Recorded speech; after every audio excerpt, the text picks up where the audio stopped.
The crystal chandeliers cast prismatic light across the polished marble floors of the Castellano gallery, transforming the space into something ethereal and magnificent.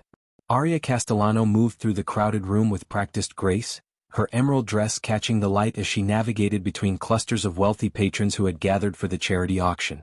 She had spent 3 months preparing for this evening, authenticating each piece of art, coordinating with donors, and ensuring every detail aligned perfectly with her vision. This was more than just another event. This was her reputation on the line, her gallery's future hanging in the balance of one successful night. The auction was proceeding flawlessly. A Renaissance painting had just sold for twice its estimated value, and the murmur of appreciation rippled through the crowd like a wave. Aria allowed herself a small smile of satisfaction as she checked her tablet, reviewing the running total.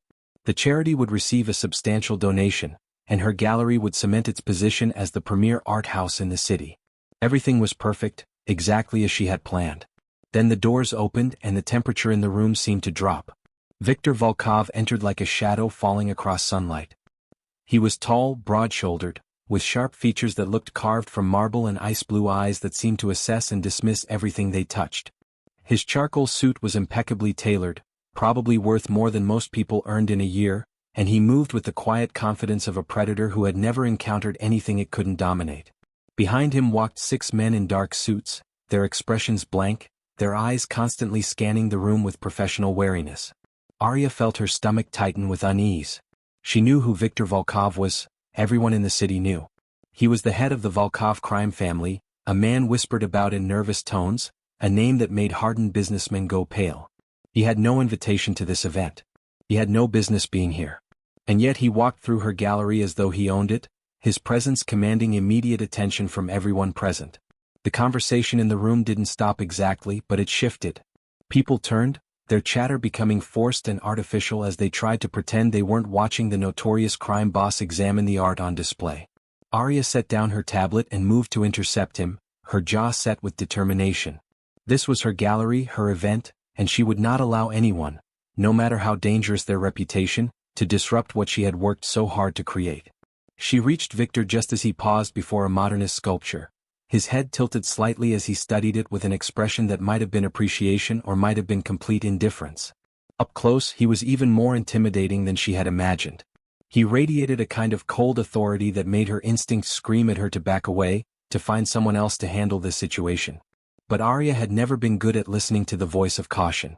"Mr. Volkov," she said, her voice steady and professional despite the rapid beating of her heart. "I don't recall your name on the guest list this evening." He turned to look at her, and those ice-blue eyes fixed on her face with an intensity that felt physical. For a long moment he said nothing, simply studying her as though she were another piece of art to be evaluated and appraised. Then, slowly, a hint of amusement touched the corner of his mouth. "Guest lists are for people who need permission," he replied, his voice deep and accented with traces of his Russian heritage. "I don't require permission to go where I choose." The arrogance in his tone made Aria's blood simmer with anger, but she maintained her composure, lifting her chin slightly. "This is a private charity event, Mr. Volkov. If you'd like to make a donation, I'm happy to facilitate that. Otherwise, I'm going to have to ask you to leave." One of Viktor's men stepped forward, his hand moving toward his jacket, but Viktor raised a single finger and the man froze. The crime boss continued to stare at Aria, and now there was definite amusement in his expression, as though he found her defiance entertaining in the way one might find a kitten's hissing amusing. "You have courage," Viktor said, taking a step closer to her. "Or perhaps you're simply ignorant of who I am and what I'm capable of." "I know exactly who you are," Aria replied, refusing to back away even as every instinct told her she was in danger. "And I don't care. This is my gallery, and you're not welcome here without an invitation."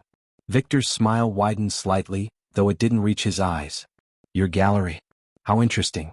Tell me, Miss Castellano, may I call you Aria? How much do you actually know about your gallery?" The question caught her off guard, and she felt a flicker of uncertainty. "What are you talking about?"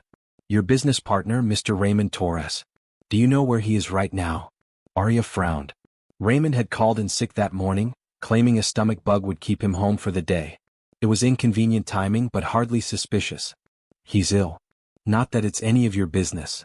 Viktor's expression shifted to something that might have been pity, which was somehow worse than his amusement. Mr. Torres is currently on a plane to the Cayman Islands, where I suspect he'll be withdrawing the considerable sum of money he's been embezzling from both your gallery and from my organization. He's been using your legitimate business as a front for money laundering, funneling cash through art sales and inflating prices to clean my family's money. You've been operating a criminal enterprise for the past 18 months, Miss Castellano. You simply didn't know it. The words hit her like a physical blow. Aria felt the blood drain from her face as the implications crashed over her. Raymond, her trusted partner, the man who had helped her build this gallery from nothing, had been using her. Every sale, every transaction, every piece of her hard work had been tainted by criminal activity she'd been completely unaware of. "You're lying," she whispered, though even as she said it, she knew it was true. Small things began clicking into place. Raymond's insistence on handling certain sales personally, his reluctance to let her review specific financial records, the way some clients seemed far more interested in quick transactions than in the art itself. "I have no reason to lie to you," Viktor said calmly. "In fact, I'm here to inform you of a change in ownership. As of this morning, I have purchased this building and all assets of the Castellano Gallery. Your debt to my organization, incurred through your partner's theft, now belongs to me. Which means, effectively, that you work for me now." The casual way he delivered this information, as though he were discussing the weather rather than destroying her entire life, ignited a fury in Aria that burned away her fear. This man, this criminal, had just walked into her world and announced he was taking everything she'd built. He stood there in his expensive suit with his cold eyes and his armed guards, completely confident that she would simply accept this, that she would bow her head and submit to his will like everyone else apparently did. "Like hell I do," Aria said, her voice shaking with rage. "You can't just walk in here and claim ownership of my life's work. I'll fight this. I'll go to the police, I'll hire lawyers, You'll do nothing," Viktor interrupted, his voice hardening. "Because if you go to the police, they'll discover that your gallery has been facilitating money laundering for my organization. You'll claim ignorance certainly, but can you prove it? Can you demonstrate that you had no knowledge of the transactions Torres was conducting in your name? You've signed documents, Aria. Your signature is on contracts and sales agreements for pieces that never existed. Torres was clever about implicating you. So you have two choices: work for me and clear your debt over time, or refuse and face prosecution for crimes you didn't commit but can't disprove." Aria stared at him, her hands clenched into fists at her sides. The worst part was that he was right. She could see it playing out exactly as he described. Her reputation destroyed, her gallery seized, her freedom taken away for crimes her partner had committed while she remained blissfully ignorant. The injustice of it made her want to scream, but more than that, the smug certainty in Viktor's expression made her want to wipe that look off his face. "You think you're so powerful," she said, her voice low and intense. "You think you can just take whatever you want, that people are things to be bought and sold and manipulated? You're nothing but a bully with money and guns, and I don't care how dangerous you are or what you think you own. You don't own me." Viktor's expression shifted, a flash of something darker crossing his features. Little girls playing businesswomen should be careful about throwing tantrums when the adults are talking. "You're in over your head, Aria. Accept that, and this can be a mutually beneficial arrangement. Fight me, and you'll discover just how unpleasant I can make your life." The condescension in his voice, the dismissive way he called her a little girl, snapped something inside Aria. She didn't calculate the consequences. Her hand came up fast and hard, connecting with Viktor's cheek with a crack that echoed through the suddenly silent gallery. The slap was hard enough that his head turned slightly to the side, and a red mark immediately began to bloom on his pale skin. The reaction was instantaneous. All 6 of Viktor's men reached inside their jackets, and Aria knew with absolute certainty that she was about to die. She'd just struck the head of the most dangerous crime family in the city in front of dozens of witnesses and his armed bodyguards. Fear flooded through her, but she refused to show it, refused to cower or apologize. If these were her last moments, she would face them with her head held high. But Viktor raised his hand, palm out, and his men froze. Slowly, very slowly, he turned his head back to face her. The mark of her hand stood out starkly against his pale skin, and Aria could see the muscle in his jaw ticking with what might have been rage. But his eyes were alive with something else entirely. Something intense and electric that she couldn't quite identify. Her hand was still raised from the slap, pulled back slightly, and Viktor moved with sudden, fluid grace. His hand shot out and caught her wrist, his grip iron strong but somehow not painful. He held her there, their eyes locked, and the entire room seemed to hold its breath. Then, maintaining eye contact, Viktor drew her captured hand closer and pressed his lips to her palm in a kiss that was somehow both gentle and possessive. The touch of his lips against her skin sent an electric shock through her entire body. His mouth was warm, softer than she would have expected, and the kiss lingered for just a moment too long to be merely theatrical. When he finally released her hand, there was something fierce and hungry in his expression that made her breath catch. "There's the fire I've been looking for," Viktor said, his voice low and intimate despite the crowd around them. "Everyone else in my world bows and scrapes and tells me what they think I want to hear. But you have the courage to strike me in front of my men, in front of all these people. You have passion. Spirit. That's rare, Aria Castellano. That's valuable." Aria snatched her hand back, cradling it against her chest as though his kiss had burned her. Her palm still tingled where his lips had touched, and she felt completely off balance, unable to process what had just happened. "You're insane," she whispered. Viktor smiled, and for the first time it seemed genuine. "Perhaps. But you're still going to work for me. Think about it tonight, Aria. Tomorrow morning someone will come to collect you and bring you to my headquarters. We'll discuss the terms of your employment then. And Aria?" He leaned in slightly, his voice dropping so only she could hear. "Don't try to run. You can't hide from me and the consequences would be severe. Not for you, I find you far too interesting to damage. But you have a younger sister, don't you? Sophia, studying medicine at the university. It would be a shame if her tuition suddenly became impossible to pay." The threat against Sophia made Aria's blood run cold. "You stay away from my sister," she hissed. "Then be smart," Viktor replied, straightening. "Cooperate and your sister will never even know my name. Fight me and everyone you love will suffer the consequences of your stubbornness." With that, he turned and walked away, his men falling into formation around him. The crowd parted to let them pass, and within moments, Viktor Volkov had left the gallery as suddenly as he'd arrived. The room erupted into nervous chatter, everyone talking at once, speculation and gossip spreading like wildfire. Aria stood frozen, her mind racing. Her hand still tingled. Her cheeks still burned with shame and anger. And somewhere beneath all of that, beneath the fear and the fury and the sense of her world crumbling around her, was a tiny, traitorous spark of something else. Something that had ignited when Viktor's lips touched her palm, when his eyes had burned into hers with that intense, hungry look. She shook her head, trying to clear it. She was in shock, that was all. Traumatized by the evening's events. There was nothing attractive about Viktor Volkov. He was a criminal, a monster, a man who threatened innocent people to get his way. The fact that he was handsome, that he carried himself with confidence, that his kiss had sent electricity through her veins, none of that mattered. None of that could matter. That night, Aria barely slept.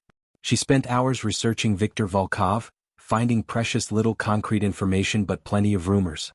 He'd taken over his father's organization at the age of 22 after the old man died under mysterious circumstances. He'd systematically eliminated rivals and expanded the Volkov empire to control most of the illegal activity in the city. He was considered brilliant, ruthless, and completely without mercy. People who crossed him disappeared. Businesses that refused to pay protection money burned to the ground. She also verified his claim about Raymond. A few phone calls to mutual contacts confirmed that her business partner had indeed fled the country. Bank records she accessed through the gallery's accounts showed transfers she'd never authorized, sales to buyers who didn't exist. Viktor had been telling the truth. Raymond had used her, implicated her, and left her holding the bag for crimes that could send her to prison for years. At dawn, exhausted and terrified, Aria called Sophia. Her sister answered groggily, confused about the early morning call. Aria wanted to warn her, to tell her everything, but the words stuck in her throat. What could she say? That she'd gotten involved with the Mafia without knowing it? That a crime boss now owned her life? That Sophia herself might be in danger? Instead, she asked Sophia about school, about her studies, about whether she needed anything. And Sophia, cheerful and unburdened by the nightmare Aria was living, chatted happily about her classes and her research and her plans for the future. When Aria finally ended the call, she was crying silently, tears streaming down her face as she realized how much she stood to lose. At precisely 9 in the morning, there was a knock at her apartment door. Aria had been awake for hours, showered and dressed in a simple black pantsuit that felt like armor. She opened the door to find a woman in her 30s with sharp eyes and an efficient manner. "Miss Castellano? I'm here to escort you to Mr. Volkov. Please come with me." The drive took them to the industrial district, to a massive warehouse that had been converted into what appeared to be the headquarters of Viktor's empire. Armed guards stood at every entrance and cameras monitored every angle. The woman led Aria through a maze of corridors to a large office on the top floor. Viktor sat behind an enormous desk, reviewing documents with the same intense focus he'd given the art in her gallery. He looked up when she entered, and that same slight smile touched his lips. "Aria, please sit." She remained standing. "I'm here. I didn't run. Now tell me exactly what you expect from me." Viktor leaned back in his chair, studying her with those penetrating eyes. "I own several legitimate businesses that require management. Hotels, restaurants, real estate holdings. I need someone I can trust to oversee operations, someone who understands business and has a reputation for integrity. That person is you. You just said you need someone you can trust. You don't trust me. You threatened me and my sister to get me here." "True," Viktor acknowledged. "But I will trust you. Because you're smart enough to understand that your best option is cooperation. And because I saw something in you last night, Aria. You have principles. You care about doing things right. Those qualities are more valuable to me than fear-based loyalty. And if I refuse? Then the evidence of your involvement in money laundering goes to the district attorney, and your sister's tuition mysteriously becomes unpaid despite the semester being halfway over. She'll be forced to drop out, her student loans will default, and her dreams of becoming a doctor will die. Is that what you want?" Aria closed her eyes, feeling the trap close around her. "How long?" 1 year. Work for me for 1 year, manage my legitimate operations, and your debt is considered paid. After that, you're free to go. I'll even return ownership of your gallery to you, cleaned of any criminal taint." It was a better offer than she'd expected. Still a prison, still coercion, but with a defined end point. Aria opened her eyes and looked at Viktor, trying to read him, to understand what he really wanted from her. "Fine," she said finally. 1 year. But I won't do anything illegal. I won't touch your criminal operations, I won't launder money, I won't help you hurt people." "Agreed," Viktor said immediately. "I have plenty of people to handle that side of things. What I need from you is exactly what you're good at, making legitimate businesses successful." He stood and came around the desk, extending his hand. Aria looked at it for a long moment before finally shaking it. His grip was firm and warm, and she hated that she remembered the feel of his lips on her palm. "Welcome to the Volkov organization, Aria Castellano," Viktor said. "I think this is going to be a very interesting year." The first week was a baptism by fire. Aria was given an office down the hall from Viktor's and immediately buried in financial reports, property documents, and operational summaries. She threw herself into the work with fierce determination, partly because she wanted to prove herself and partly because staying busy kept her from thinking too much about her situation. Viktor's legitimate empire was vast. He owned 3 hotels, a dozen restaurants, 2 office buildings, and a chain of high-end fitness centers. Most were profitable, but all showed signs of mismanagement and corruption. Managers who were skimming money, employees who were lazy because they knew they'd never be fired, systems that were deliberately inefficient to create opportunities for graft. Aria worked 16-hour days, auditing accounts, firing thieves, and implementing new procedures. Marcus Chin, Viktor's second-in-command, watched her work with obvious skepticism at first. He was a lean man in his 40s with cold eyes and a reputation for efficiency. But after she caught and exposed a hotel manager who'd been stealing thousands of dollars per month, Marcus's attitude shifted to something like grudging respect. Viktor himself was a constant presence. He would appear in her office without warning, asking questions about her decisions, challenging her assumptions. At first, Aria thought he was testing her, looking for an excuse to claim she'd failed. But gradually she realized he was genuinely interested in her perspective. He listened when she talked about business strategy, asked follow-up questions, and often implemented her suggestions. What disturbed her most was how she began to anticipate his visits. She found herself listening for his footsteps in the hall, feeling a strange disappointment on days when he didn't stop by her office. He was attractive, yes, but it was more than that. He was intelligent, quick-witted, and possessed of a dark charisma that drew her in despite her best efforts to remain distant. On her 8th day, everything changed. Viktor had asked her to conduct inventory at one of his warehouses, a legitimate storage facility for restaurant supplies. Aria arrived in the afternoon with a clipboard and a determination to finish the job quickly. She was alone, the warehouse workers having left for the day, when she heard the first gunshot. Instinct sent her diving behind a stack of crates as more shots rang out. The warehouse's main door exploded inward, and men in dark clothing poured through, firing automatic weapons. Aria's heart hammered in her chest as she realized this was an attack, a real attack with real bullets, and she was trapped in the middle of it. She scrambled deeper into the warehouse, trying to stay low, trying to stay quiet. Her phone was in her purse, which she'd left in the small office by the entrance. She was completely cut off, completely vulnerable. The attackers were shouting to each other in Russian, searching the warehouse, and it was only a matter of time before they found her. Then she heard Viktor's voice, cold and commanding, cutting through the chaos. "You've made a mistake coming here, Petrov." More gunfire erupted, closer now.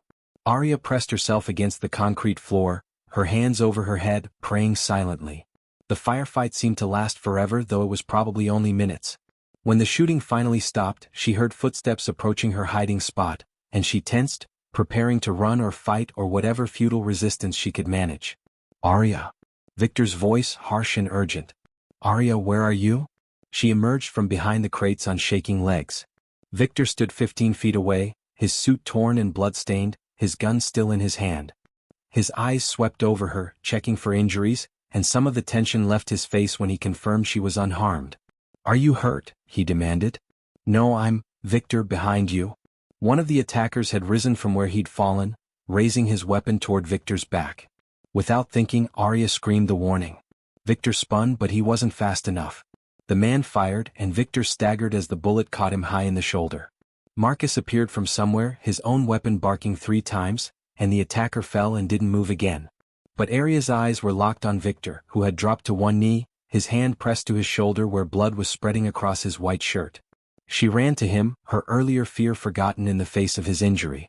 "You're shot, oh God, you're shot." "I'm fine," Viktor gritted out, though his face was pale. "Marcus, clear the building. Make sure there are no more of Petrov's men." "Boss, you need medical attention," Marcus argued. "Clear the building first," Viktor ordered. "Aria stays with me." Marcus hesitated, then nodded and moved away, calling orders to the other Volkov men who were emerging from cover. Aria helped Viktor to his feet, supporting his weight as he leaned heavily against her. "You need a hospital," she said. "No hospitals. Too many questions. We have a doctor on payroll." "Viktor, you've been shot." He looked down at her, and despite his injury, despite the blood and the chaos around them, he smiled slightly. "You called me Viktor. Not Mr. Volkov." She blinked, realizing he was right. "Well, you've been shot. It seems too formal to be standing on ceremony." "I've been shot before. I'll be fine." But he wasn't fine. By the time Marcus returned with confirmation that the building was clear and backup had arrived, Viktor's face was alarmingly pale and he was leaning most of his weight on Aria. They got him into a car, and Marcus drove at dangerous speeds through the city to a nondescript brownstone in a quiet neighborhood. The doctor was a nervous man in his 60s who took one look at Viktor and immediately began barking orders. They laid Viktor on a table in what appeared to be a fully equipped surgical suite hidden in the brownstone's basement.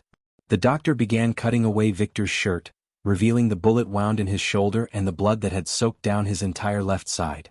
"You need to leave," the doctor told Aria. "This isn't going to be pleasant." "I'll stay," Aria heard herself say. She had no idea why she said it, why she felt compelled to remain, but the thought of leaving Viktor while he was hurt felt wrong somehow. Viktor's eyes found hers. "You don't have to watch this." "I said I'll stay." The doctor sighed and handed her a pair of gloves. "Fine. Then make yourself useful. Hold pressure here while I prep for extraction." Aria pressed her hands to Viktor's shoulder, feeling his warm blood seep between her fingers. Viktor's jaw was clenched, his breathing controlled but strained. The doctor worked quickly, injecting local anesthetic, preparing his instruments. "This is my fault," Aria whispered. "If I hadn't been there, you wouldn't have been distracted." "Don't be stupid," Viktor replied through gritted teeth. "Petrov's men would have attacked regardless. If anything, you saved my life with that warning." The doctor began the extraction, and despite the anesthetic, Viktor's entire body went rigid with pain. Aria found herself talking to him, nonsense mostly, anything to distract him. She told him about growing up with Sofia, about the first art gallery she'd ever visited as a child, about her dreams of traveling to see the great museums of Europe. Viktor listened, his eyes locked on her face, using her voice as an anchor against the pain. Finally, the doctor extracted the bullet and began stitching the wound. Viktor's hand found Aria's free one, gripping it tightly. She squeezed back, offering what comfort she could. When it was over, Viktor was bandaged and medicated, sitting up on the table despite the doctor's protests. Marcus had appeared at some point, leaning against the wall with his arms crossed. "Nikolai Petrov is claiming responsibility for the attack," Marcus reported. "He's saying this is just the beginning, that he's going to tear down everything you've built. Then we'll deal with him," Viktor said, his voice tired but firm. "But not tonight." He stood, swaying slightly, and Aria was there immediately, steadying him. Viktor looked down at her, and something in his expression made her breath catch. "You should go home, Aria. Get some rest. You shouldn't be alone right now. I have Marcus. I have a dozen men upstairs. I'm hardly alone." But he didn't pull away from her support, and she didn't let go. They stood there in the dim basement, surrounded by the smell of blood and antiseptic, and Aria realized with startling clarity that something fundamental had shifted between them. She'd seen him vulnerable. She'd held his hand while he suffered. And he'd been willing to take a bullet, had put himself in danger, partly because she'd been there. "I'm glad you're okay," she said softly. Viktor's good hand came up to cup her cheek, his thumb brushing away a smear of his own blood that had somehow gotten on her face. "I'm glad you're okay too, Aria Castellano. That's a problem I wasn't expecting." "What is?" "Caring whether you're safe or not." Before she could respond, before she could process the implications of what he just said, Viktor's eyes rolled back and he collapsed. The combination of blood loss and pain medication had finally overwhelmed him. Marcus and the doctor caught him, getting him onto a stretcher, and Aria was ushered out as they carried him upstairs to a bedroom. She should have gone home then. She should have taken the car Marcus offered and put distance between herself and this dangerous world she'd been dragged into. Instead, she found herself in Viktor's living room, waiting. 1 hour passed, then 2. Finally, the doctor emerged and assured her Viktor would be fine, that he just needed rest. "You can see him if you want," the doctor said. "He's conscious." Aria climbed the stairs to Viktor's bedroom. It was surprisingly Spartan. A large bed, minimal furniture, nothing personal or decorative. Viktor lay against white pillows, his shoulder heavily bandaged, his face still too pale but his eyes alert. "You're still here," he said, surprise evident in his voice. "I wanted to make sure you were okay. I told you I've been shot before." "That doesn't make it better, Viktor. That makes it worse." He studied her for a long moment. "Why did you stay, Aria? Really?" She didn't have a good answer. Or rather, she had an answer, but it scared her too much to voice it. So instead she said, "You took a bullet today. Partially because I was there, because you were distracted protecting me. That means I owe you. You owe me nothing. I chose to be there. I chose to put myself between you and danger. That was my decision." "Why?" Viktor's expression softened in a way she'd never seen before. "Because somewhere in the past 8 days, you became more than just an employee to me. You became someone I don't want to see harmed. That's dangerous, Aria. For both of us. Because in my world, caring about someone makes them a target." Aria moved closer to the bed, drawn by the honesty in his voice. "Then maybe you should stop caring." "Too late for that, I think." She reached out and took his hand, the same way she'd held it in the doctor's basement. His fingers curled around hers and they sat there in comfortable silence, both of them knowing that everything had changed, that there was no going back to the simple arrangement of employer and reluctant employee. Viktor was right. This was dangerous. This was a problem neither of them had expected. But as Aria sat beside his bed, holding his hand in the quiet darkness, she found that she couldn't bring herself to regret it. Viktor's recovery took 3 weeks, though he insisted on working from the second day, appearing at headquarters with his arm in a sling and a stubborn set to his jaw that deterred anyone from suggesting he rest. Aria found herself visiting him daily, initially under the pretense of reporting on business operations but gradually simply because she wanted to see him. They would talk for hours, conversations that ranged from business strategy to philosophy to personal history, each discussion peeling back another layer of the carefully constructed walls they'd both built around themselves. It was during one of these conversations, 2 weeks after the warehouse attack, that Viktor told her about his father. They were in his office, evening shadows lengthening across the floor, and Viktor had just poured them both a glass of expensive vodka despite the painkillers he was still taking. "My father believed that weakness was the ultimate sin," Viktor said, staring into his glass. "He took over the organization from his father, and he ruled through fear and brutality. When I was 15, he decided it was time for me to learn the family business. He made me watch things, Aria. Terrible things. Beatings, torture, executions. He said it was to harden me, to prepare me for leadership. If I flinched, if I looked away, if I showed any sign of emotion, the punishment for whoever we were interrogating would get worse. So I learned not to flinch. I learned not to feel. Aria set down her glass, her heart aching for the boy Viktor had been, forced to witness horrors to protect strangers from worse suffering. That's not learning not to feel, Viktor. That's learning to control what you show. There's a difference. He looked at her with something like wonder. How did you become so wise? I'm not wise. I just know what it's like to hide your feelings to protect someone you love. After my parents died, I was 19 and Sophia was 12. I was terrified, Aria. I had no idea how I was going to raise a child, how I was going to pay for everything, how I was going to keep our lives together. But I couldn't let Sophia see that fear. I had to be strong for her, had to pretend I had everything under control even when I was falling apart inside. So I understand hiding your real feelings to protect someone. Viktor reached across his desk and took her hand. The gesture was becoming familiar now, this simple physical connection that seemed to ground both of them. You raised your sister alone from the age of 12 to 18. That's 6 years of sacrifice, of putting her needs before your own. What did you give up for her? Aria shrugged, uncomfortable with the direction of the conversation. Nothing that mattered. I deferred college for a few years, worked instead of studying. But I got my degree eventually, and Sophia never had to know how close we came to losing everything. You're remarkable, Viktor said quietly. You took an impossible situation and you triumphed through sheer will and determination. I took an impossible situation and became the very thing that created it. We're not so different, you and I. We both learned to survive in harsh circumstances. The difference is that you remained good while I became a monster. You're not a monster, Aria said, the words surprising her even as she spoke them. But they were true. Over the past weeks, she'd seen sides of Viktor that contradicted his reputation. He was generous to his employees, ensuring they were well paid and protected. He had firm rules against involving civilians in his conflicts. He kept his legitimate businesses genuinely clean, refusing to cut corners or exploit workers even when it would have been profitable. I've killed people, Aria. More than I can count. I've ordered executions. I've destroyed lives and families. If that doesn't make me a monster, what does? Context makes you complicated, not monstrous. You're trying to survive in a world you were born into, a world you didn't choose. And you're trying to do it with more integrity than most people in your position would have. Viktor laughed, though there was no humor in it. Integrity. That's a generous word for what I have. It's the accurate word. You keep your promises. You protect people who work for you. You draw lines you won't cross. That's integrity, Viktor, even if it exists within a morally gray world. He stood and came around the desk, moving more easily now that his shoulder was healing. Aria stood as well, and they faced each other in the dimming light. Viktor raised his hand and brushed a strand of hair back from her face, the gesture achingly gentle. You make me want to be better, Viktor said softly. That's dangerous for a man in my position. Hope is a luxury I can't afford. Then maybe you should start thinking about getting out, Aria replied.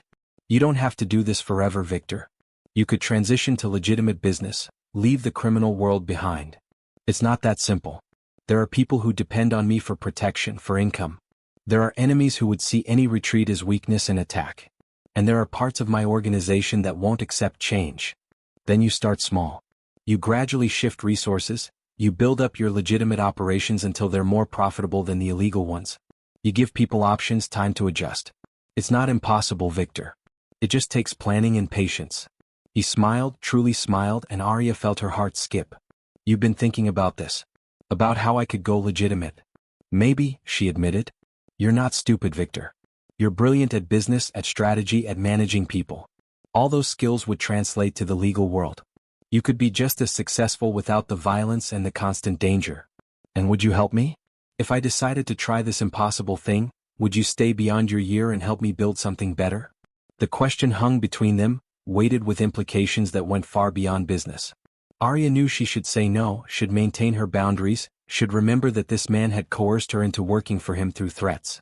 But she also knew that she'd stopped seeing him as her captor weeks ago. Somewhere along the line, he'd become someone she cared about, someone she wanted to see succeed and thrive and escape the darkness of his past. Yes, she said. I would help you. Viktor's expression shifted to something intense and hungry. His hand cupped her face, his thumb tracing the line of her cheekbone. Aria, he whispered, his voice rough with emotion.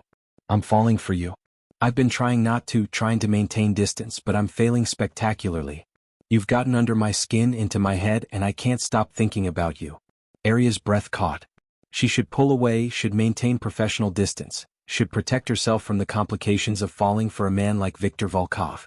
But her traitorous heart had already made its choice, had already surrendered to the pull she felt toward this complicated, damaged, surprisingly gentle man. "I'm falling for you too," she admitted. "And it terrifies me." "Good," Viktor said. "Fear means you understand the stakes. Fear means you're not naive about what being with me would mean." "And what would it mean?" "Danger. My enemies would see you as a target. Judgment from people who know what I am. A life that's never fully settled, never fully safe. I can't offer you normalcy, Aria. I can't promise you peace. What can you offer me?" Viktor leaned closer, his forehead resting against hers. "Absolute loyalty. Complete honesty. Everything I have and everything I am.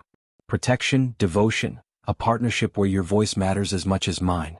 I can offer you a man who will spend every day trying to be worthy of you, even knowing he'll never fully succeed."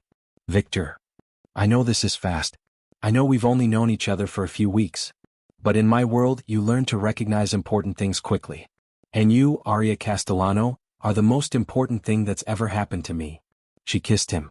She didn't plan it, didn't think about consequences or complications. She simply rose on her toes and pressed her lips to his, answering his confession with action instead of words. Viktor responded immediately, his arm coming around her waist and pulling her close, his kiss deepening with a passion that made her knees weak. When they finally broke apart, both breathing hard, Viktor rested his forehead against hers again. "Stay with me tonight," he said. "Just stay.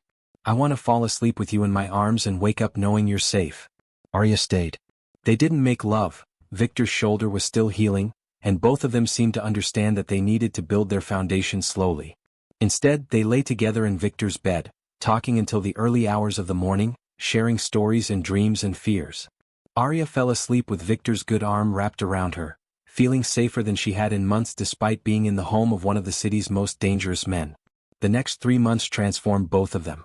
Aria became deeply integrated into Viktor's operations, not just managing his legitimate businesses but sitting in on strategy meetings, offering perspectives that helped Viktor navigate complex situations with less violence and more negotiation.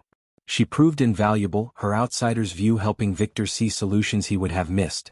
Viktor, for his part, began the slow process of transitioning his empire toward legitimacy. He couldn't do it overnight without triggering wars with rivals or rebellion within his own organization, but he started making strategic moves. He refused new criminal ventures, gradually wound down existing ones, and invested heavily in his legal operations. Some of his men grumbled, but Viktor's reputation for ruthlessness kept dissent quiet. Marcus Chin watched the transformation with fascination. He'd served Viktor for 15 years and had never seen his boss smile so often or show such genuine interest in anything beyond power and survival. One afternoon he pulled Aria aside and said bluntly, "Whatever you're doing to him, keep doing it. He's more human now than he's been since his father died." Aria also noticed Sophia's reaction when she finally introduced her sister to Viktor. She'd put off the meeting as long as possible, knowing Sophia would disapprove, but eventually there was no avoiding it. Sophia came to dinner at Viktor's home, her expression skeptical and her manner cold. "You're the criminal who's been monopolizing my sister's time," Sophia said as soon as introductions were made. "Sophia!" Aria exclaimed, horrified. But Viktor simply smiled. "Yes. I'm also the man who's in love with your sister and who's trying very hard not to be the criminal you think I am." Sophia's eyes narrowed. "Trying? So you admit you're still involved in illegal activities?" "I admit that extracting yourself from this world is complicated and takes time. But I'm doing it with your sister's help. Because she makes me want to be better than I am." The dinner was tense, but Sophia softened slightly when she saw how Viktor looked at Aria, the gentle way he touched her hand, the obvious respect he showed for her opinions. By the end of the evening, Sophia pulled Aria aside and said, "I don't like this. I don't like him. But I can see that you love him and he clearly adores you. Just, be careful, okay? Don't lose yourself in his world." "I won't," Aria promised. "I'm helping him leave his world, not joining it." Everything changed on a Tuesday morning in early autumn. Aria woke in Viktor's bed as had become routine, stretched, and realized she felt nauseated. She barely made it to the bathroom before being sick, and when Viktor knocked on the door with concern in his voice, she told him it must have been something she ate. But it wasn't food poisoning. The nausea continued for 3 days, accompanied by exhaustion and odd food cravings. Aria was not naive. She bought a pregnancy test on her way to work, took it in the private bathroom attached to her office, and stared at the positive result with a mixture of terror and wonder. She was pregnant with Viktor Volkov's child. She was carrying a baby whose father was a crime boss, whose grandfather had been a monster, whose family tree was soaked in blood and violence. What kind of life could she offer this child? What kind of world was she bringing a baby into? When Viktor arrived at her office that afternoon for their usual meeting, he took one look at her face and shut the door, moving to her side immediately. "What's wrong? Are you ill? Do you need a doctor?" "I'm pregnant," Aria blurted out, unable to think of a gentle way to deliver the news. Viktor froze. The color drained from his face, and for a long moment, he simply stared at her. Then, slowly, he sank into the chair beside her desk, his hands trembling slightly. "Say something," Aria whispered. "I'm going to be a father," Viktor said, his voice filled with a complex mixture of awe and terror. "We're going to have a child. I know this isn't ideal. We're not married, your life is still complicated, and Marry me." Aria stopped mid-sentence. "What?" Viktor dropped to his knees beside her chair, taking both her hands in his. "Marry me, Aria. I was going to ask you anyway, was just waiting for the right moment. But this is the right moment. We're having a baby together. I love you. You love me. Marry me." "Viktor, you don't have to propose just because I'm pregnant. I'm not proposing because you're pregnant. I'm proposing because I want you to be my wife, because I can't imagine my future without you in it, because you're the best thing that's ever happened to me. The pregnancy just makes the timing more urgent."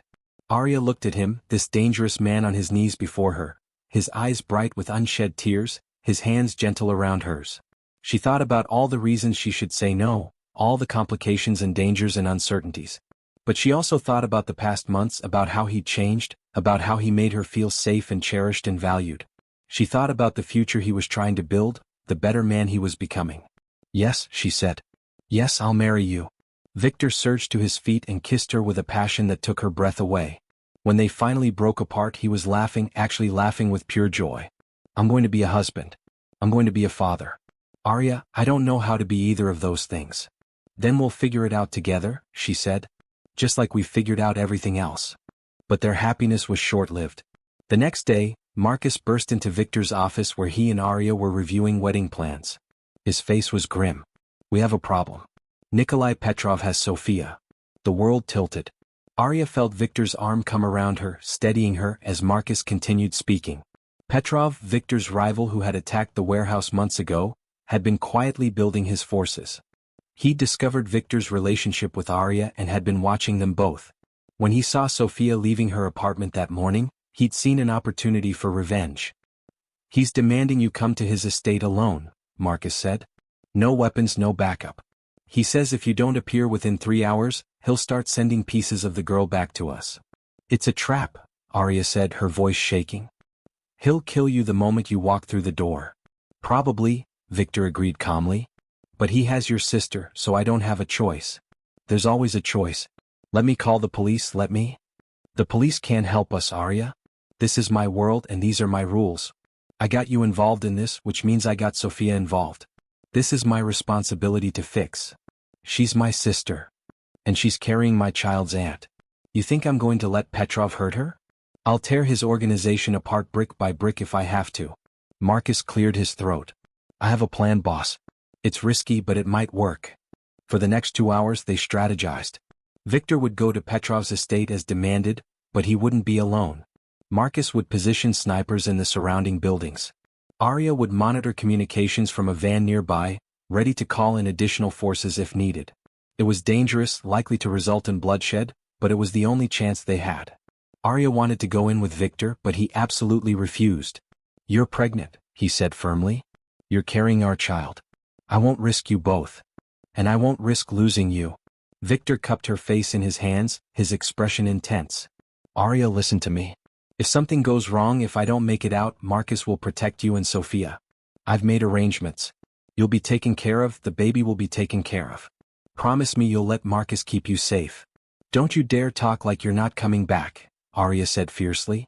"We're getting married, Viktor. We're having a baby. You promised me a future, so you'd better survive to give me one." He kissed her, soft and lingering. "I love you, Aria Castellano. You saved me from myself. Whatever happens today, know that. I love you too. Now go get my sister and come back to me." Petrov's estate was a fortress, surrounded by high walls and armed guards. Viktor drove up alone in an unmarked car, raising his hands to show he was unarmed as guards searched him roughly. They found no weapons because Viktor had kept his word. He'd come alone and unarmed, trusting in Marcus's snipers and his own ability to talk his way through situations. Nikolai Petrov waited in a lavish study, Sofia tied to a chair beside him. She was terrified but unharmed, and her eyes widened when she saw Viktor enter. "Volkov," Petrov said with a cruel smile. "How noble of you to sacrifice yourself for your woman's sister. I didn't think you had it in you. Let the girl go, Nikolai. Your quarrel is with me, not with innocent civilians." "Innocent?" Petrov laughed. "Your woman has been helping you steal my business, undermining my operations with her clever legitimate strategies. She's cost me millions. And this little mouse is leveraged to make sure you pay for that." Viktor's mind raced, calculating odds and strategies. He could see Sofia trembling, see the fear in her eyes. He thought about Aria in the van outside, listening to all of this, terrified for her sister. He thought about the baby growing inside Aria, the future they were supposed to build together. "What do you want?" Viktor asked calmly. "I want to destroy you the way you've destroyed me. I want to take everything you value and burn it to ash. Then you've already failed. Because even if you kill me, even if you hurt this girl, you won't destroy what I've built with Aria. That's bigger than you, Nikolai. That's more permanent than your petty revenge." Petrov's face twisted with rage. He drew a gun and pointed it at Sofia's head. Big words from a man who's about to watch an innocent girl die because of his arrogance. Everything happened at once. A window exploded inward as one of Marcus's snipers took a shot. Petrov dove for cover, his gun firing wildly.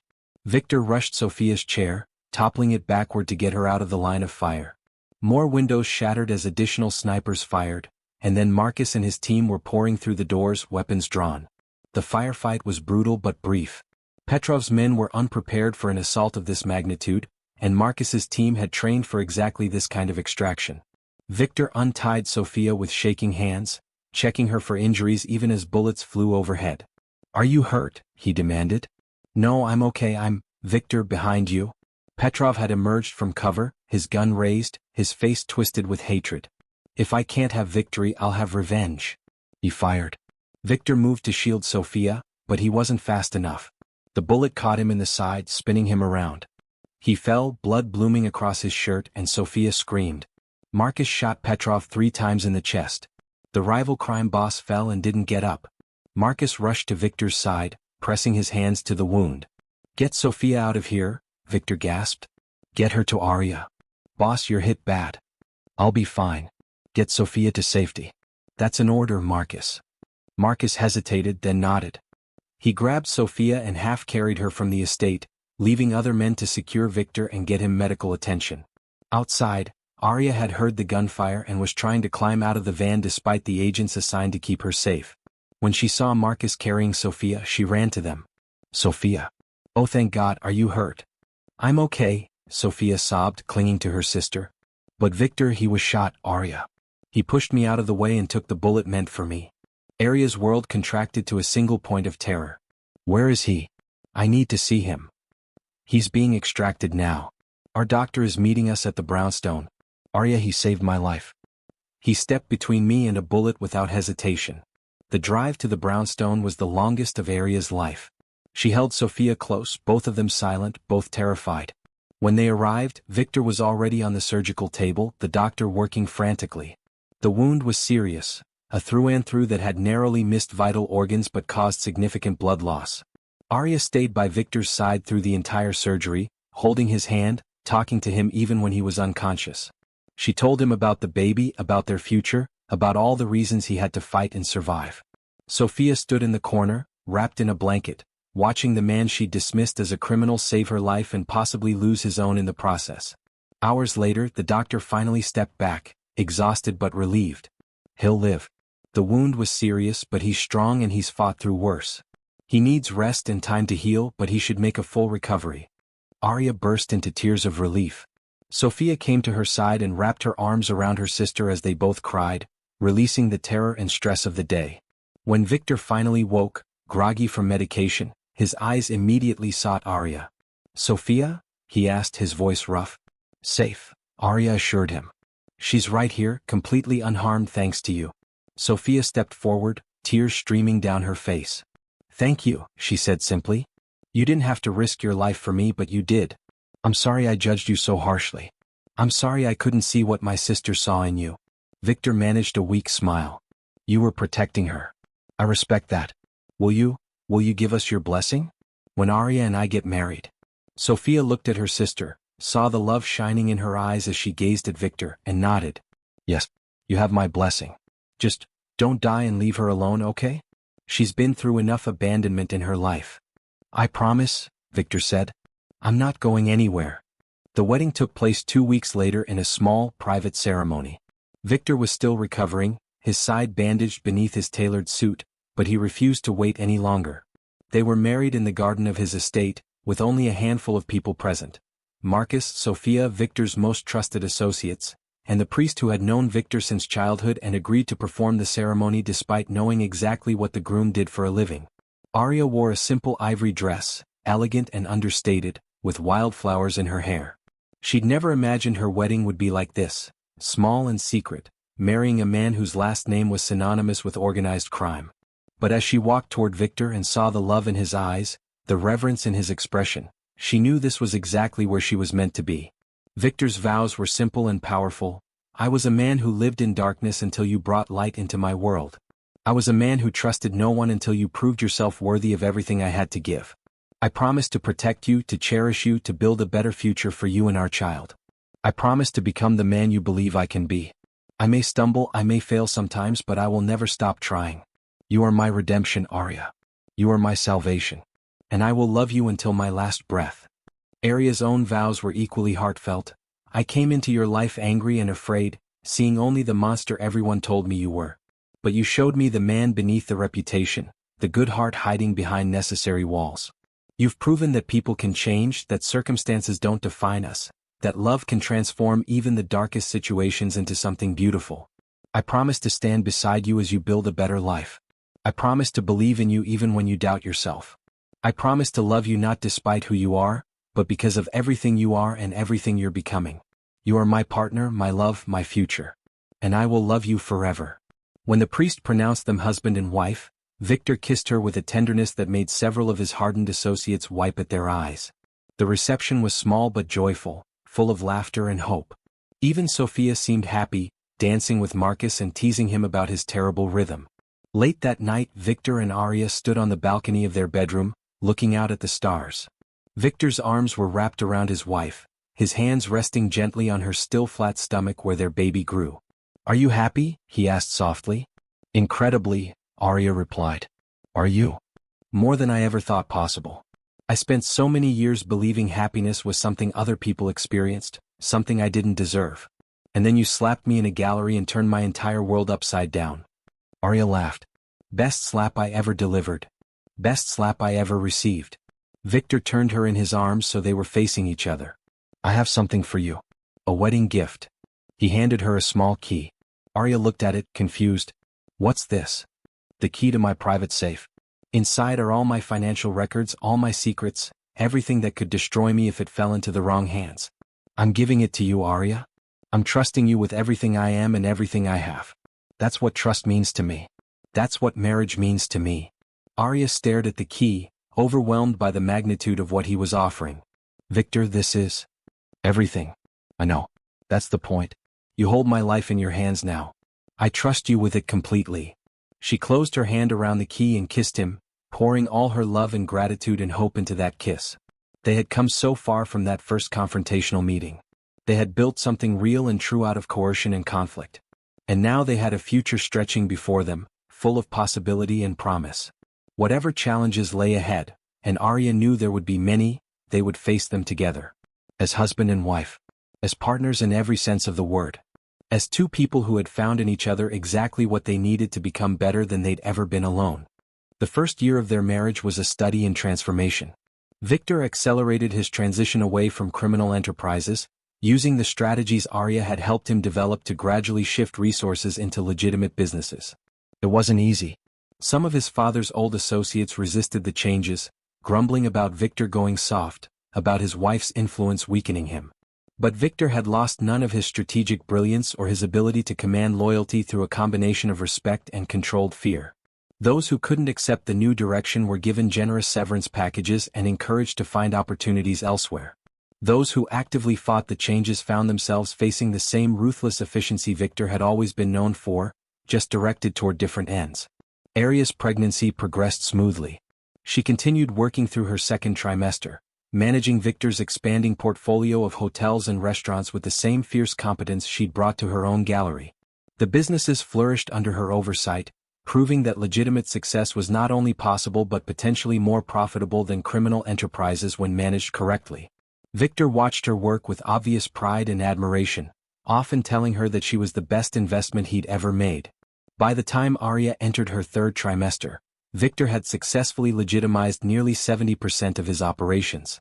The remaining 30% were the difficult ones: protection rackets, gambling operations, and other ventures deeply entangled with the criminal underworld. But he had a 5-year plan to exit even these, gradually transferring clients to other organizations while building up alternative revenue streams. Marcus Chin had become an unexpected ally in this transformation. Initially skeptical of Viktor's relationship with Aria, he'd gradually come to see her influence as beneficial rather than detrimental. He particularly appreciated how Aria never asked Viktor to be someone he wasn't, never demanded he pretend his past didn't exist. Instead, she helped him build a bridge between who he had been and who he wanted to become. Sophia, too, had undergone her own transformation. She'd completed her medical degree and begun her residency, but she'd also developed an unexpected friendship with Marcus. They'd initially bonded over their shared protective instincts toward their respective siblings, but gradually their relationship had evolved into something more. Aria often caught them exchanging glances during family dinners, engaging in the kind of banter that suggested deeper feelings neither was quite ready to acknowledge. Everything changed on a cold November night when Aria was 8 months pregnant. She and Viktor were reviewing financial reports in his study when alarms began blaring throughout the estate. Marcus burst through the door, his expression grim. "We have a situation, boss. Multiple vehicles approaching from all directions. At least 40 armed men. This is a coordinated assault." Viktor was on his feet immediately, his hand instinctively reaching for the weapon he kept in his desk drawer. "Who?" "Looks like it's Dmitry Volkov, your cousin. He's rallying the old guard, everyone who's been unhappy with the changes you've been making. They're calling this a coup." Aria felt ice flood through her veins. Dmitry was Viktor's father's enforcer, a brutal man who believed in the old ways of violence and intimidation. He'd been quietly seething as Viktor transformed the organization, but they'd hoped he would simply leave like others had. Apparently he'd been planning something far more aggressive. "Get Aria to the safe room," Viktor ordered. "No," Aria said firmly. "I'm not hiding while you fight for our future.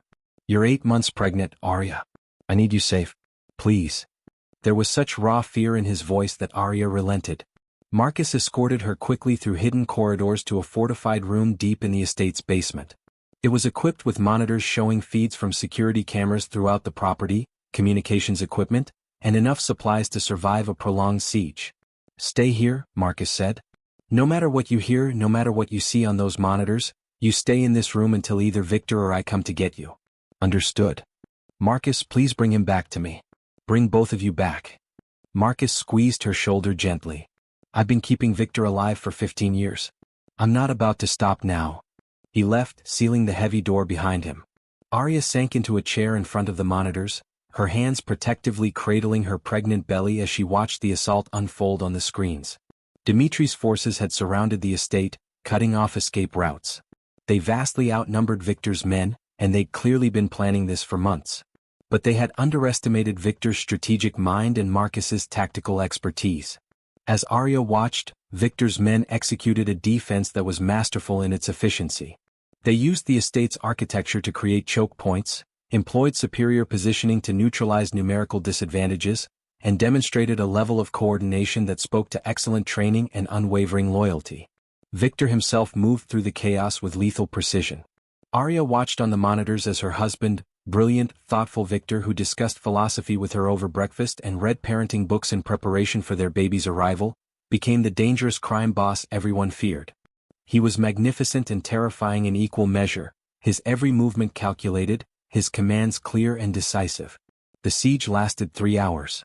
Dimitri's forces made multiple attempts to breach the estate's defenses, but each time they were repelled. Finally, Viktor himself emerged to confront his cousin in the courtyard. Aria couldn't hear what they were saying, but she could read the body language. Dimitri was raging, gesturing wildly. Viktor stood calm and still, radiating controlled authority. Then Dimitri drew a weapon. Viktor was faster. The gun appeared in his hand with practiced ease and he fired once, precisely. Dimitri fell wounded but alive. Viktor's men surged forward, disarming and restraining the remaining attackers. It was over. Viktor had won, but at a cost Aria could see even through the grainy security footage. This had been the most serious threat to his authority since he'd taken over the organization. It had forced him back into the role of ruthless enforcer, the very identity he'd been trying to move away from. When Viktor finally came to the safe room nearly an hour later, he looked exhausted. There was blood on his clothes, not his own, Aria noticed with relief, and his expression was shuttered in a way she hadn't seen in months. He opened the door and simply stood there looking at her. Aria rose and went to him, wrapping her arms around him despite her pregnant belly making the embrace awkward. Viktor held her tightly, his face buried in her hair, and she felt his whole body shaking with reaction to the violence he'd just survived. "It's over," he said quietly. "Dimitri is in custody. The others have been dealt with. But Aria—" "I know," she interrupted gently. "I watched most of it on the monitors. I saw what you had to do. I tried to offer them a choice. I gave them an opportunity to leave with their lives and generous compensation. But they wanted war, so I gave them war. Does that make me a monster?" Aria pulled back enough to look into his eyes. "It makes you a man protecting his family and his future. You didn't want this violence, Viktor. You tried every other option first. Sometimes the world forces our hand. I don't want our child growing up in this world. I don't want our baby's first memories to be of violence and danger. Then we accelerate the timeline. You proved tonight that you still command absolute loyalty from your people. Use that. Announce that you're completely exiting criminal operations within 6 months instead of 5 years. The old guard is gone now. Dimitri and his followers were the last major obstacle. The people who remain are the ones who believe in your new direction." Viktor stared at her. 6 months? Aria, that's incredibly aggressive. You're capable of it.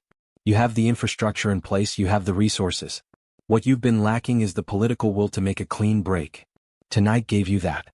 Dimitri's coup attempt showed everyone that the old ways lead to bloodshed and chaos. Use that. Make it clear that you're building something better, and anyone who can't accept that can leave peacefully. He cupped her face in his hands, his eyes searching hers. "How did I ever survive without you?" "You didn't survive, Viktor. You existed. There's a difference." That night, as they lay in bed, Viktor's hand resting on Aria's pregnant belly, they felt the baby kick strongly. Viktor's face lit up with wonder and joy, the darkness of the evening's violence temporarily forgotten. "She's strong," he said softly. "She's going to be a fighter like her mother." "She?" Aria raised an eyebrow. "We don't know it's a girl yet." "I know. I can feel it. We're having a daughter, Aria. And she's going to be beautiful and brilliant and fierce just like you." As it turned out, Viktor was right. 4 weeks later, on a snowy December morning, Aria went into labor 3 weeks earlier than expected. The stress of the coup attempt had apparently triggered early labor, and within hours they were rushing to the hospital. Viktor was absolutely terrified. Aria had never seen him so visibly shaken, not even during the gunfights and confrontations that had marked their relationship. He held her hand throughout labor, coaching her breathing, wiping sweat from her forehead, and looking completely out of his depth in a way that would have been comical if Aria hadn't been in so much pain. "You're doing amazing," he kept saying. "You're so strong, Aria. I love you so much." "If you love me, you'll never touch me again," Aria gasped between contractions, making Viktor laugh despite his terror. But then there were complications. The baby's heart rate dropped dangerously, and suddenly the calm, controlled delivery room erupted into urgent activity. A doctor Aria didn't recognize appeared, barking orders, and nurses were rushing around preparing for an emergency cesarean section. "What's happening?" Viktor demanded, his face pale. "What's wrong with my wife? What's wrong with my baby?" "The umbilical cord is compressed," the doctor explained rapidly. "We need to deliver immediately. Sir, you'll need to wait outside." "No," Viktor said flatly. "I'm not leaving her." "Sir, hospital policy." "I don't care about your policy. That's my wife and my child. I'm staying." The doctor looked ready to argue, but Aria squeezed Viktor's hand and said, "Let him stay. Please.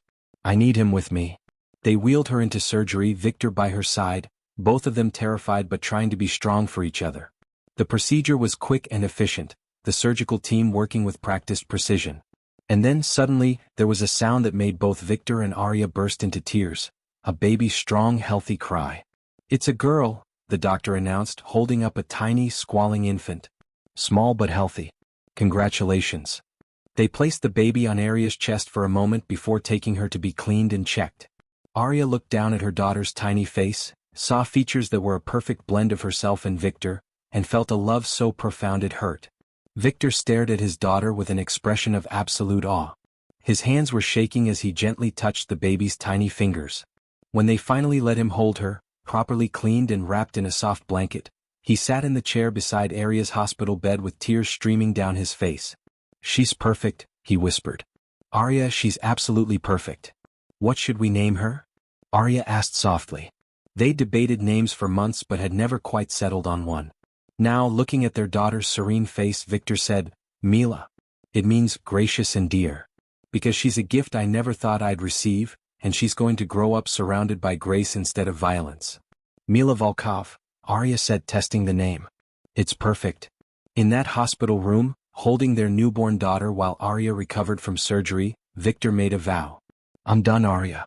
No more compromise, no more gradual transitions. I'm completely out of criminal operations as of right now.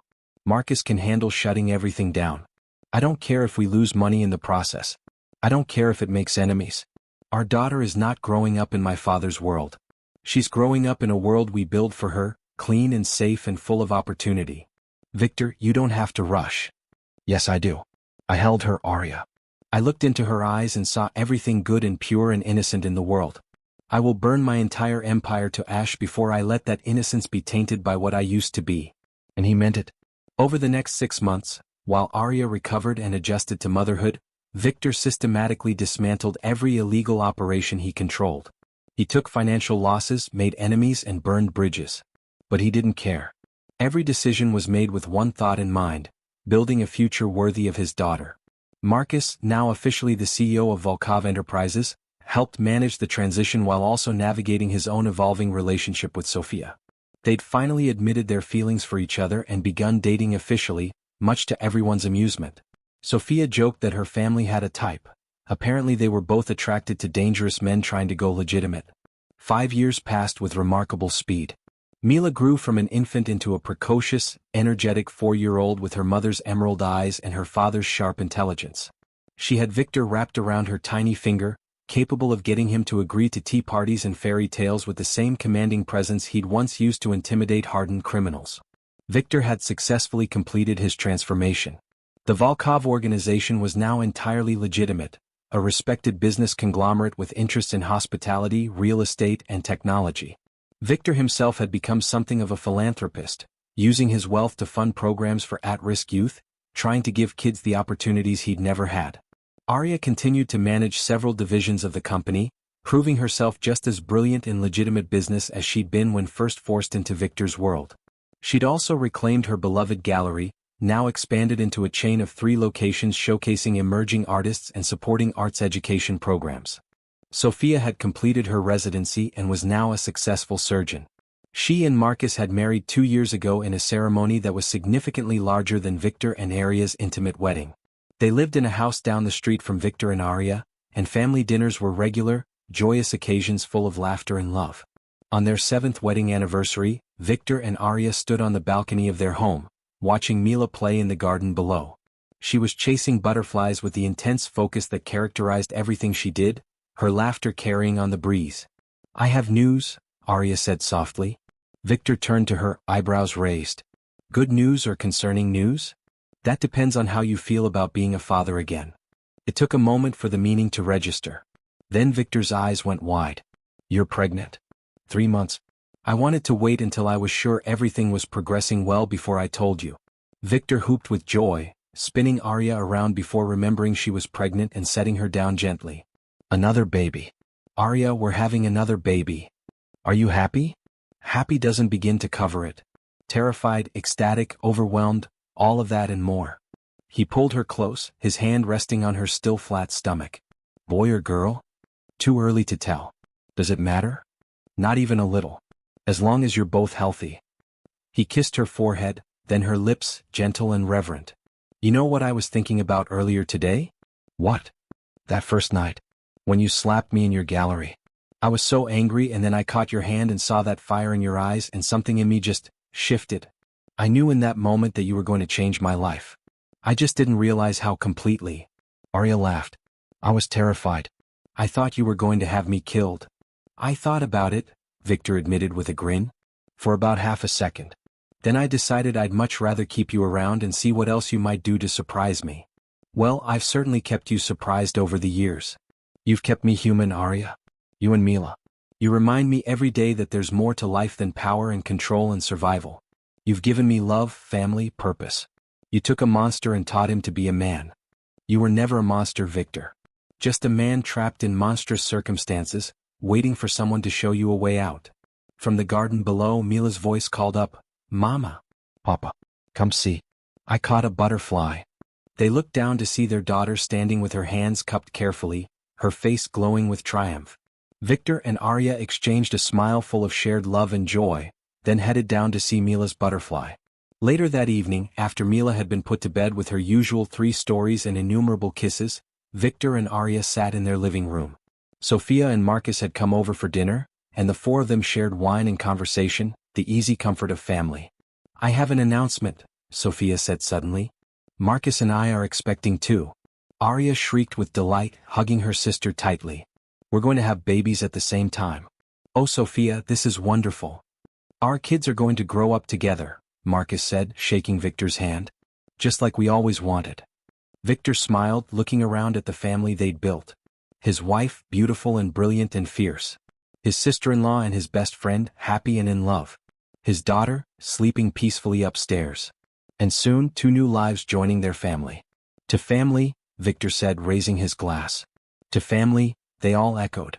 That night, after everyone had left, Viktor and Aria stood at Mila's bedroom door, watching their daughter sleep. She was curled up with her favorite stuffed bear, her dark hair spread across her princess-themed pillowcase. She has no idea, Viktor said quietly. No idea about my past, about where I came from, about the things I used to do. And she never will, Aria replied. Not unless you decide to tell her when she's old enough to understand. But Viktor, our daughter doesn't need to know who you were. She only needs to know who you are. A man who loves her, who protects her, who will give her every opportunity to build whatever life she chooses. Do you think I've done enough? Do you think I've redeemed myself? Aria took his hand, threading her fingers through his. Redemption isn't a destination, Viktor. It's a journey. And you've been walking that path faithfully for years now. You're a good man. A good husband. A good father. Whatever sins you committed in your past, you've more than made up for them with the life you've built and the person you've become. Viktor pulled her close, resting his chin on top of her head. I love you, Aria Volkov. Every good thing in my life started the day you slapped me and showed me that fire. Aria laughed softly. And every adventure in mine started when you caught my hand and refused to let go. Though honestly, I thought you were going to kill me. Kill you? Sweetheart, I was going to marry you. I just didn't know it yet. They stood there in comfortable silence, watching their daughter sleep, thinking about the baby growing in Aria's womb, contemplating the future stretching before them. A future that was clean and legitimate and full of possibility. A future built on love instead of fear, partnership instead of power, hope instead of violence. Viktor Volkov had started life as the son of a monster, forced into a world of darkness and brutality. But he'd found his light in the form of a fierce woman who'd refused to bow, who'd seen the man beneath the reputation, who'd believed he could be better. And with her help, he'd built an empire of a different kind. One based on family and love and the revolutionary idea that people could change, that circumstances didn't define destiny, that even the darkest past could give way to a bright future. As they finally left Mila's room and headed to their own bedroom, Aria paused and turned to Viktor. You know what I was thinking about today? What? That charity auction. 7 years ago. If you hadn't walked into my gallery that night, where do you think we'd be right now? Viktor considered this seriously. I'd probably still be running a criminal empire, alone and miserable and convincing myself that power was enough. And you'd be running your gallery, successful but oblivious to how close you'd come to disaster thanks to Raymond's schemes. Fate has a funny way of working, doesn't it? I don't believe in fate. I believe in choices. And the best choice I ever made was deciding to keep you around after you slapped me. He grinned. Though I'll admit that first choice was motivated more by intrigue than wisdom. The smart choices came later when I decided to listen to you, to trust you, to build something better because you believed I could. Aria cupped his face in her hands. And the best choice I ever made was saying yes when you proposed. Even though you were a crime boss and I should have run far away, even though it was crazy and complicated and dangerous. Because I saw who you really were, Viktor. And I loved that man. Loved? Past tense? Love, Aria corrected with a smile. Present tense. Always. They kissed, tender and deep, a kiss full of history and promise. Then they went to bed, wrapped in each other's arms, dreaming of the future they were building together. Years later, when Mila was 24 and running her own division of Volkov Enterprises, when her younger brother Alexei was graduating from Harvard Business School, when Sophia and Marcus's twins were causing delightful chaos at every family gathering, Viktor and Aria would sit on that same balcony and marvel at everything they'd built. Do you have any regrets? Mila asked them once during a family dinner. She'd recently learned the full truth about her father's past, and she'd been processing it with the same analytical intelligence she applied to everything. Viktor and Aria exchanged a look, one of those wordless communications that came from decades of partnership. Regrets about my past? Viktor said carefully. Many. I did things I'm not proud of, hurt people who didn't deserve it, lived in darkness for too long. But regrets about the path that led me to your mother? Not a single one. Because every choice, every mistake, every dark moment led me to that gallery on that night. And if I changed any of it, I might not have found her. And you, Mama? Mila asked. Aria smiled. I regret that I didn't figure out Raymond was embezzling sooner. I regret that your father got shot protecting Aunt Sophia. I regret every moment of fear and danger we went through. But like your father said, those experiences shaped us, taught us, made us who we are. And I love who we became together. Mila nodded, satisfied with the answer. You two are disgustingly romantic, you know that? We try, Viktor said with a grin, pulling Aria close and kissing her temple. And so the years passed, full and rich and beautiful. The empire Viktor had built through love instead of fear continued to thrive.